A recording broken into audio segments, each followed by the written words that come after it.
Right, let us head up to Scotland to SNP spokesperson Tommy Sheppard. Tommy Sheppard. Mr. Speaker, I ask again, can we have a proper debate in which members discuss and decide on a free vote the nature and extent of virtual participation in the proceedings of this Parliament while the pandemic lasts? The procedural shenanigans displayed by the government on Tuesday, where they engineered call lists to conjure up a debate where none had been planned, were an affront to democracy. The leader's attempts to suggest that those of us who argue for every member to have the right to remote participation were in fact trying to deny that right to colleagues who are clinically vulnerable is offensive. I say to him in all sincerity, he is in grave danger of losing the confidence of the House, which he needs to perform his constitutional role. And I hope that rather than a glib response or a puerile put-down, he will demonstrate thoughtfulness and leadership and allow elected members to decide this matter. Now, the leader has made much of the need for democratic debate and scrutiny to continue. Yet yesterday, the biggest change of public policy in a decade was announced in the spending review, with no opportunity to debate, amend or agree.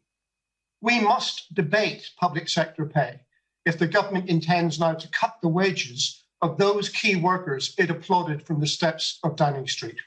And we must debate overseas aid if the government is to slash support from the world's poor, severely damaging the UK's global reputation in a manner that would make Trump proud. These are not manifesto promises. The government has no mandate for them, and they ought not to become the policy of the land without a vote in Parliament. Finally, Mr. Speaker, the tragedy of Brexit. Just 5 weeks to go and no deal in sight. Last week, I got no answer about the Shared Prosperity Fund. Today, I want to ask for a debate on plugging the 170 million black hole left in Scotland's rural economy as payments under the Leader Scheme end following withdrawal from the Common Agricultural Policy. The silence on this is reckless and damaging to Scotland's rural economy.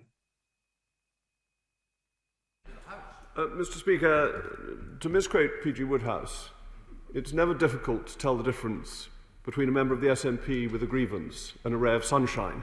It seems to me that the cloud across any ray of sunshine can always be provided by the honourable gentleman.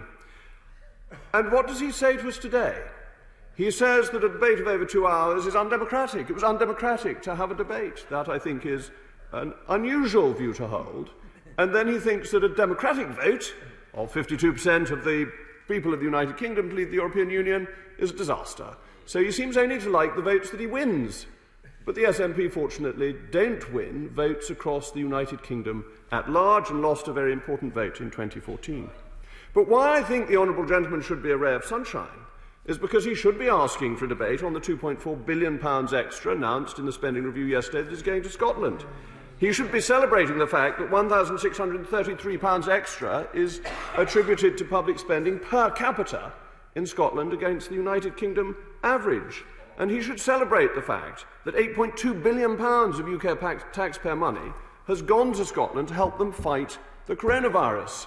And the evidence is that the United Kingdom is extraordinarily strong as a single United Kingdom with taxpayers coming together to help one another. But I noticed, Mr. Speaker, that he carefully avoided the fact, when he talked about the House's confidence, that in Scotland confidence may be ebbing away. I noticed the SNP lost a vote in the Scottish Parliament yesterday over publishing the legal advice given to the Scottish Government on the judicial review brought by Alex Salmond. Well, they were very happy to vote for the Attorney-General to release his advice here under an humble address. Sauce for the goose, sauce for the gander, or are they just turkeys waiting for Christmas? Right.